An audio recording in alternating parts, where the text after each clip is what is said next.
अब आज मैथमेटिक्स के इस लेक्चर में हम लोग ट्रायंगल एंड क्वाड्रिलेटरल डिस्कस करेंगे। ट्रायंगल आप लोग जानते हैं, इसको हम लोग कहते हैं हिंदी में त्रिभुज। एक्चुअली ये ट्राई से बना हुआ है। ट्राई का मतलब होता है तीन, और एंगल जिसमें तीन एंगल हो उसको ट्रायंगल कहते हैं। और एक क्वाड्री मतलब होता है एक्चुअली चार, और लेटरल का मतलब होता है साइड। तो इसको कहते हैं हम लोग चतुर्भुज, जिसमें चार भुजा हो। तो देखिए, उसको पढ़ने से पहले हम लोग एक कुछ जनरल कॉन्सेप्ट हैं जो सब में लागू होता है, उसको देखते हैं। एक हम लोग बहुत बात सुनते हैं क्षेत्रफल, आयतन, परिमिति, अर्ध परिमिति, ये सबको अभी आपको बहुत यूज करना होगा। तो इसको किसको कहते हैं? क्षेत्रफल का मतलब क्या होगा? अच्छा, एक और चीज़ हम लोग सुनते हैं, वह होता है, आप लिखा हुआ देखिएगा 2D, 3D, इस तरह का। 2D मतलब डी का मतलब है डायमेंशन।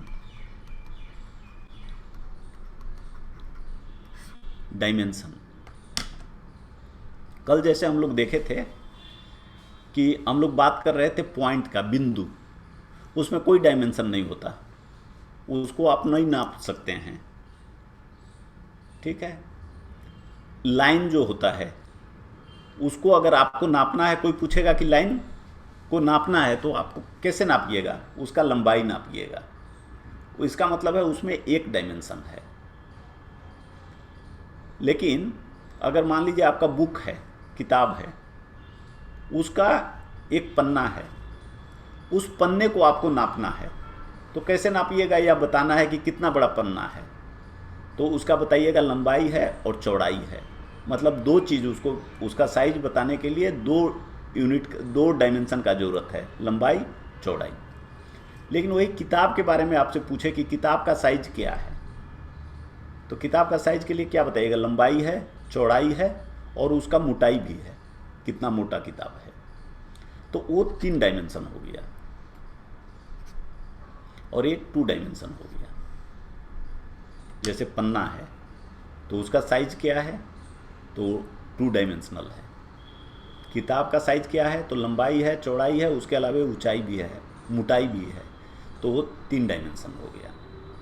तो जिस चीज़ में मोटाई भी आ जाता है उसको 3 डायमेंशन कहते हैं। तो जहाँ भी जिस चीज़ में, जैसे आप पानी रखते हैं कोई भी चीज़ में, मान लीजिए लोटा में पानी रखते हैं, तो लोटा कैसा डायमेंशन होगा? हमेशा 3 डायमेंशन होगा, तभी उसमें रख पाएंगे।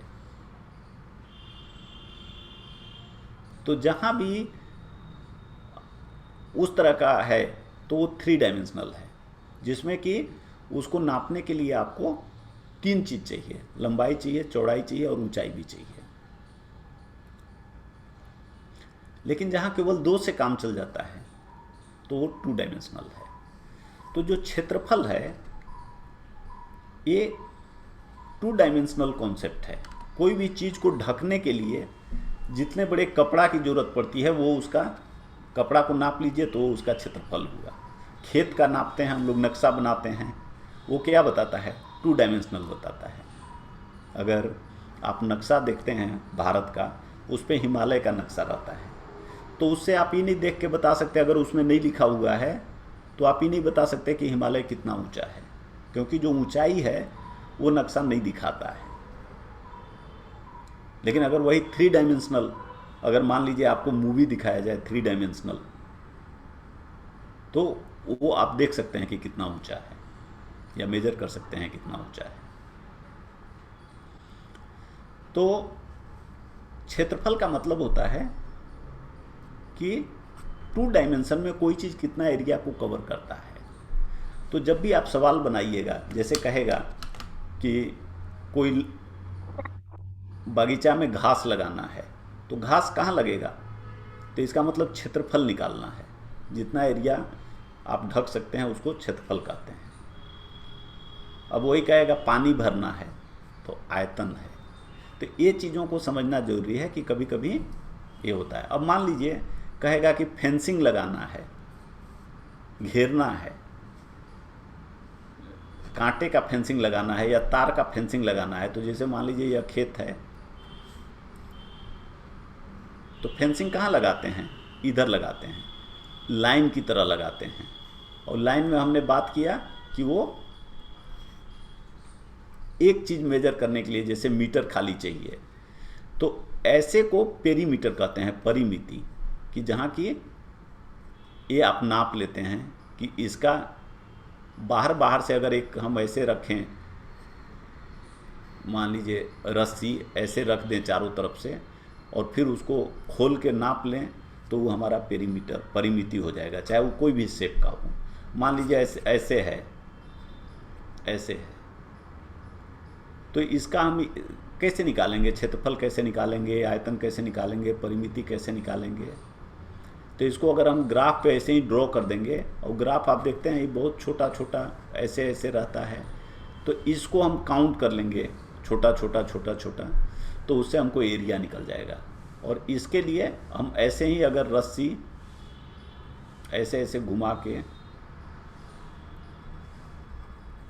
और रखें और फिर उसको नाप लें, तो वह उसका परिमिति हो जाएगा। तो हम समझ गए क्षेत्रफल क्या होता है, परिमिति क्या होता है, जो बाहर आउटर इसका जो है, जो भी शेप का हो, बाहर का जो घेरा है, इसका जो माप है उसको परिमिति कहते हैं। अर्ध परिमिति का मतलब होता है आधा परिमिति, अर्ध मीन्स आधा। तो जितना परिमिति आएगा उसको 2 से भाग दीजिए तो अर्ध परिमिति आ गया। आयतन आप लोग जानते हैं, जैसे आयतन निकालना है कोई चीज़ का, तो उसमें कितना आप जैसे पानी कितना लीटर डाल दे सकते हैं, तो वो उसका आयतन हो जाएगा। आप ये भी जान गए कि आयतन में 3 डायमेंशन का ज़रूरत होता है, इसमें 2 डायमेंशन का ज़रूरत होता है, इसमें 3 डायमेंशन होता है, और पेरीमीटर में 1 डायमेंशन होता है। तो जब भी सवाल बनाने के लिए आए तो आपको क्लैरिटी होनी चाहिए कि किस सवाल में हमको क्षेत्रफल निकालना है, किस में आयतन निकालना है, किस में परिमिति निकालना है। तो अब आइए देखते हैं। एक त्रिभुज आप जानते हैं कि हम बिल्कुल बेसिक चीज़ जो आप लोग जानते ही हैं उसको हमने नहीं लिखा है, कि जैसे कोई भी त्रिभुज होता है, ये ऐसे लिखते हैं, इसमें 3 साइड होते हैं और 3 एंगल भी होते हैं, और तीनों एंगल को जोड़िएगा तो हमेशा 180 डिग्री होगा, ये आप जानते हैं। इसमें 3 साइड होते हैं, ये भी जानते हैं। अब इसके टाइप्स में एक होता है समकोण त्रिभुज। अगर इसका एक यहाँ पे देखिए हमने बनाया है कि एक जो ऐसे,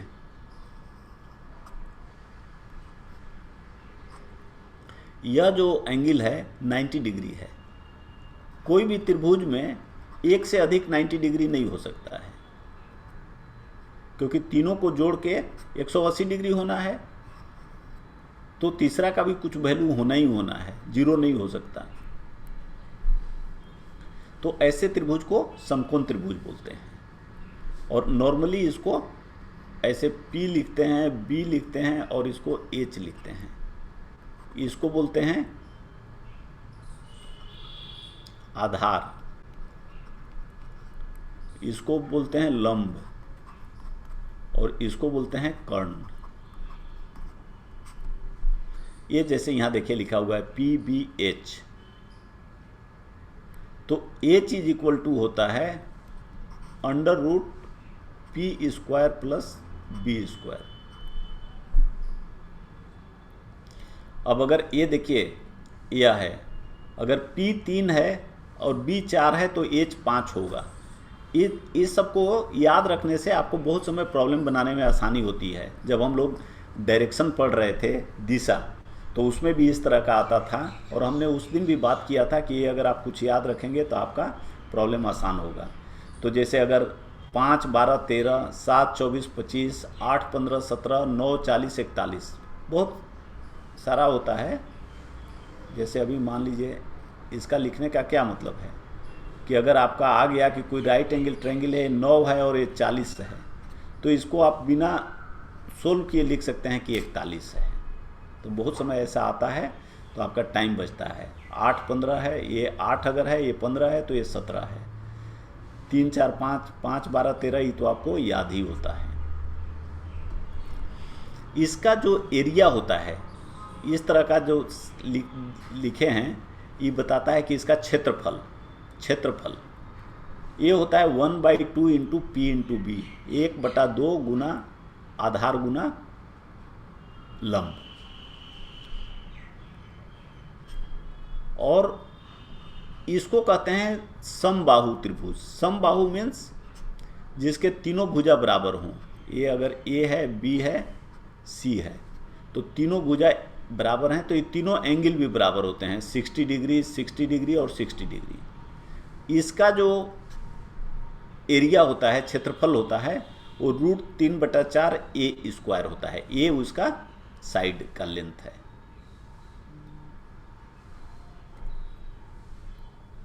और कोई ऐसा ट्रायंगल है, एक होता है समद्विबाहु। समद्विबाहु कहने का मतलब द्विबाहु, बाहु मतलब भुजा।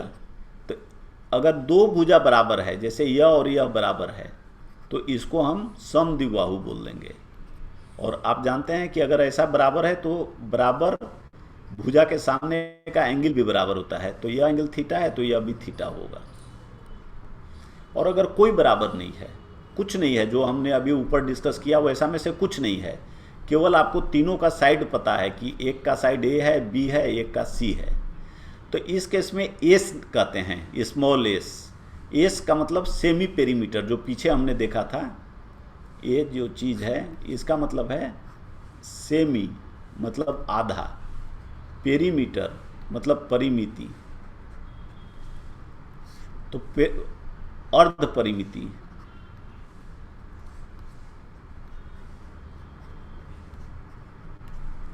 तो हम लोग जानते हैं कि इसको परिमिति होता है जब आप a प्लस बी प्लस सी तीनों करके निकालते हैं, तो उसमें 2 से भाग दिए थे, ये अर्ध परिमिति हो गया। तो इतना ट्रायंगल का एरिया ये ऐसे लिखते हैं तो आप जानते हैं कि क्षेत्रफल होता है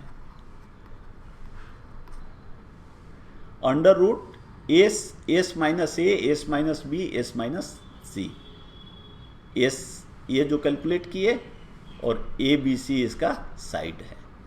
तो इस तरह से रख के फार्मूला बेस्ड प्रॉब्लम होते हैं, आप वैल्यू रख के निकाल दे सकते हैं।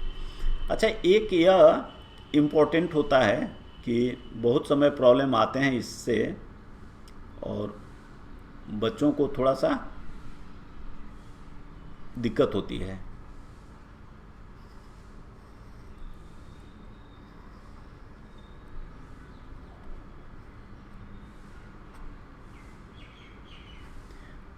अगर इससे इस पे आप परपेंडिकुलर ड्रॉ करिए और मान लीजिए यह x है, यह y है और यह z है, तो फॉर्मूला होता है x² = yz।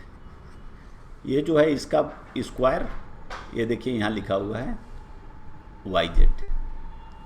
और चूंकि यह परपेंडिकुलर है तो इसका इस तरह से भी, और यह कर्ण है इसको h लिखते हैं, तो इसका एरिया इस तरह से भी लिख सकते हैं। अगर इसको बेस मानिए तो 1/2, ये 1/x नहीं 1/2 है, ये जो है 1/2 x इंटू h। इतना भी करिएगा तो भी इसका एरिया निकल जाएगा। और एक और यह भी होता है कंडीशन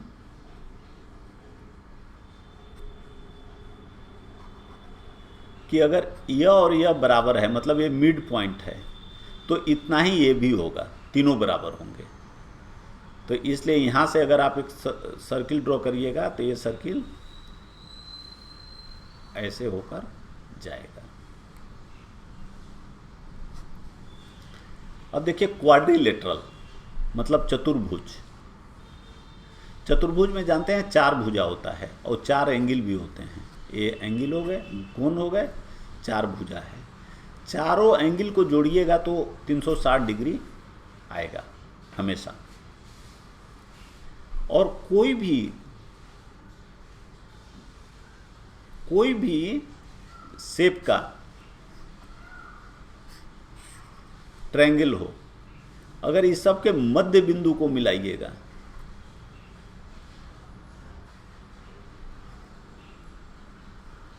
तो हमेशा एक ये समानांतर चतुर्भुज बनेगा। समानांतर चतुर्भुज कहते हैं जिसके कि दोनों भुजा आमने सामने वाला भुजा ऐसे, यह इसके समांतर है और यह इसके समानांतर है। और कोई भी चतुर्भुज का जो, अगर इसको ऐसे दिखा दीजिए, कोई भी चतुर्भुज का जो क्षेत्रफल होता है वो उसी तरह से, जिस तरह से ट्रायंगल का निकालते थे ऐसे निकाल सकते हैं, लेकिन एस जो होगा इसमें चारों साइड का जोड़ बटा 2 होगा। वृत्तीय चतुर्भुज बोलते हैं अगर कोई चतुर्भुज, कोई ये वृत्त है और कोई ऐसे चतुर्भुज है जिसका कि चारों शीर्ष, वर्टेक्स इसको बोलते हैं, कोई सर्किल पे है, तो इसको बोलते हैं साइक्लिक वृत्तीय चतुर्भुज। और ऐसे का ये एंगल और यह एंगल, आमने सामने का एंगल का जोड़ 180 डिग्री होता है। देखिए लिखा हुआ है, अगर यह ए है, बी है, सी है और यह डी है, तो ए और सी को जोड़िएगा तो 180 होगा, बी और डी को जोड़िएगा तो 180 डिग्री होगा।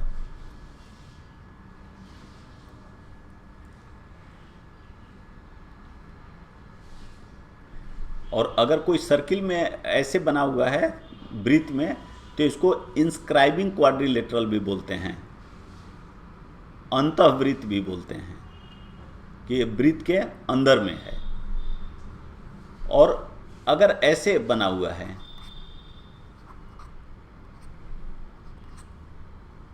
तो ये ए है, यह बी है, यह सी है, यह डी है। तो ऐसा अगर, जैसे मान लीजिए कि कोई भी वृत्त है ऐसे, और इसका ऐसे स्पर्श करता हुआ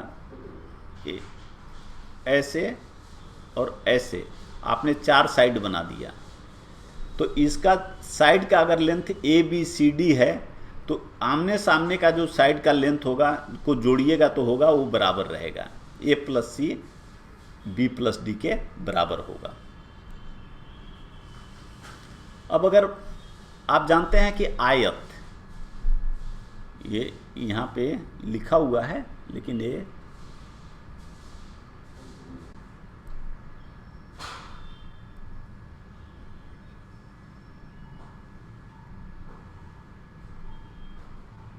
देखिए आयत में क्या होता है, जो चारों कोण होते हैं वो 90 डिग्री होते हैं और आमने सामने का भुजा बराबर होते हैं। अगर ये एक्स है तो यह भी एक्स है, यह वाई है तो यह भी वाई है। तो इसका क्षेत्रफल कितना होता है, लंबाई गुना चौड़ाई। और इसको जो इसको मिलाइएगा तो इसको कर्ण कहते हैं। यह कितना होगा, √x² + y²। और परिमिति हम लोग पहले देखे हैं कि ये सबको पूरा जोड़िए तो परिमिति होता है, तो x + x + y + y 2 × x + y, इसको परिमिति कहते हैं। अब अगर कोई ऐसा आयत जिसका लंबाई और चौड़ाई दोनों बराबर हो जाए, मतलब इस पूरे फॉर्मूले में जो हम लोगों ने देखा है, x के जगह y रख दीजिए या y के जगह x रख दीजिए, मतलब x = y है, तो आपका इतना हो जाता है। आप जानते ही हैं, क्षेत्रफल वर्ग² कर्ण x√2 परिमिति 4x।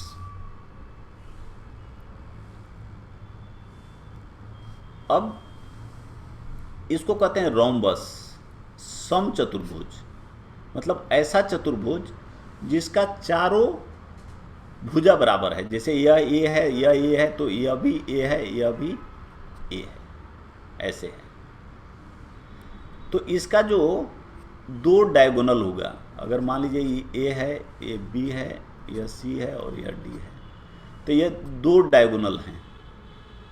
तो A C is equal to D one और B D is equal to D to.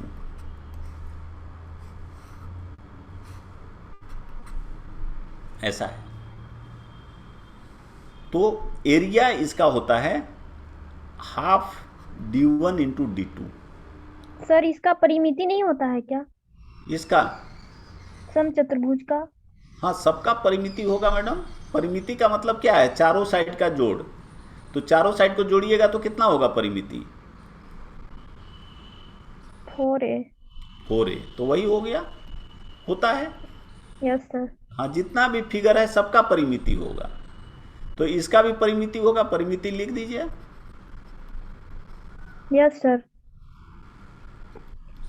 4a होगा, ठीक है। और ये जो d1 और d2 होते हैं, ये दोनों बराबर नहीं होते, लेकिन ये हमेशा एक दूसरे को 90 डिग्री पे कट करते हैं और एक दूसरे को पूरा पूरा विभाजित करते हैं। मतलब इसीलिए देखिए, यहाँ ये इतना है तो ये भी उतना ही है, और यह इतना जितना है उतना ही यह है। दोनों साइड में आधा आधा हो गया। तो यह इसका कैरेक्टरिस्टिक होता है। अब पतंग का प्रॉब्लम, कभी कभी एग्जामिनर ना इसका पतंग पे प्रॉब्लम आ जाते हैं। तो पतंग में क्या होता है कि इसको कहते हैं आसन भुजा। कल हम लोग आसन कोण पढ़ रहे थे। आसन मतलब एडजेसेंट, इसको होता है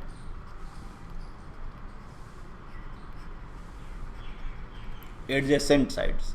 मतलब ए पॉइंट है तो एक इधर एक इधर एडजेसेंट हो गया, तो ए साइड और ए साइड देखिए बराबर होता है। और ये दूसरा पॉइंट है, अगर ये पी है, ये क्यू है, क्यू के दोनों तरफ ये है, तो ए साइड और ए साइड दोनों बराबर होता है। तो कहने का मतलब कि यहाँ चारों साइड आपस में बराबर थे, लेकिन यहाँ क्या होता है, और जो आयत था उसमें क्या था, इसके बराबर सामने वाला था, इसके बराबर ये सामने वाला था।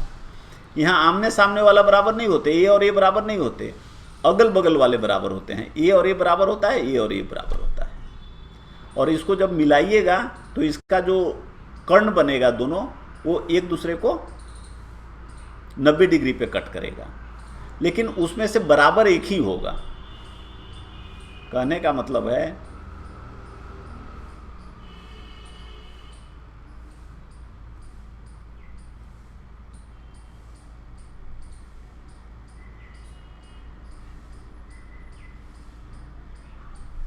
यहाँ दोनों एक दूसरे को देखिए बराबर थे। ये ए अगर 5 था तो यह भी 5 है, ए अगर 6 है तो यह भी 6 है। यहाँ ऐसा नहीं होता, यहाँ केवल एक ही बराबर होगा, 90 डिग्री पे कट करेगा, लेकिन यह और यह बराबर होगा। लेकिन यह देख रहे हैं कि छोटा है, यह बड़ा है, ये बराबर नहीं होते। तो इसको समझना है। और इसका एरिया जो होता है, क्षेत्रफल,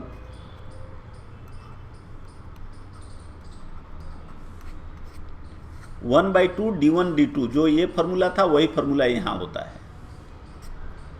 और पेरीमीटर, अगर ये आपको पता हो, ये ए है तो ये भी ए होता है, यह बी है तो यह भी बी होता है। तो परिमिति कितना हो जाएगा,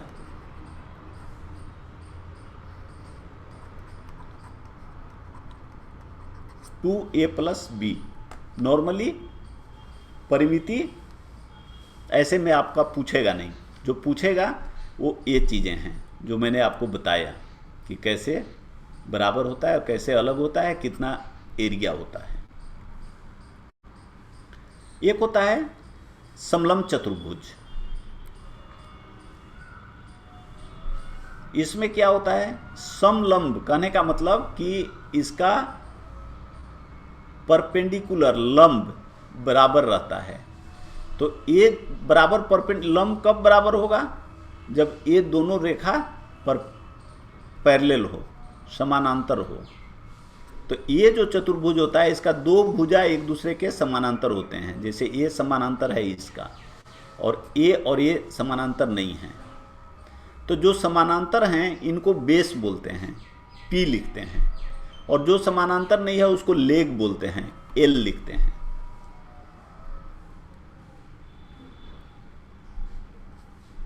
और इनका क्षेत्रफल इसका होता है हाफ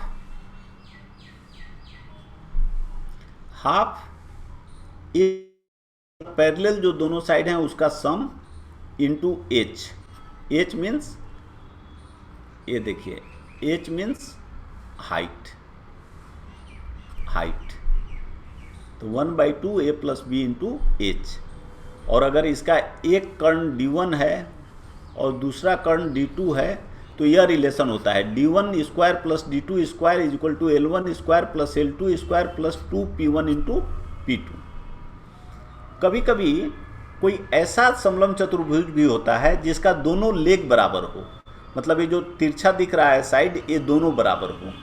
तो इसको कहते हैं, अगर L1 बराबर L2 होगा तो D1 बराबर D2 हो जाएगा, ये D1 बराबर D2 हो जाएगा। और इसको, ऐसे चतुर्भुज को हम लोग कहते हैं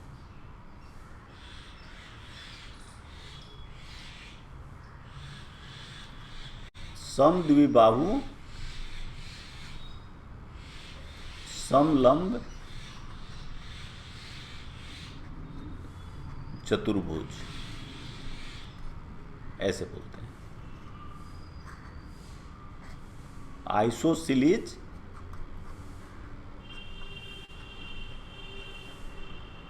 ट्रेपेजियम,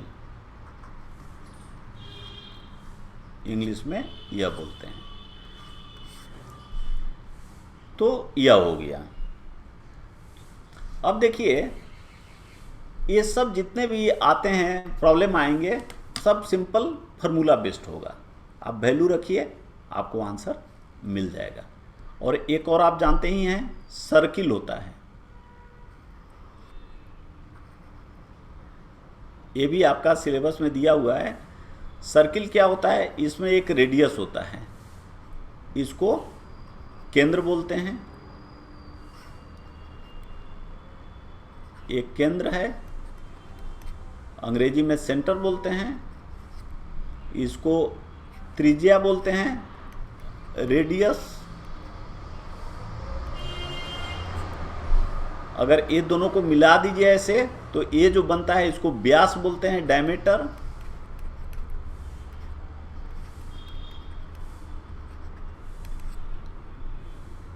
और एरिया, क्षेत्रफल बराबर होता है पाई आर स्क्वायर। और परिधि बोलते हैं, इसके परिमीटर को परिधि बोलते हैं, इसकी जो परिमिति होती है इसको परिधि बोलते हैं। यह होता है 2 पाई आर।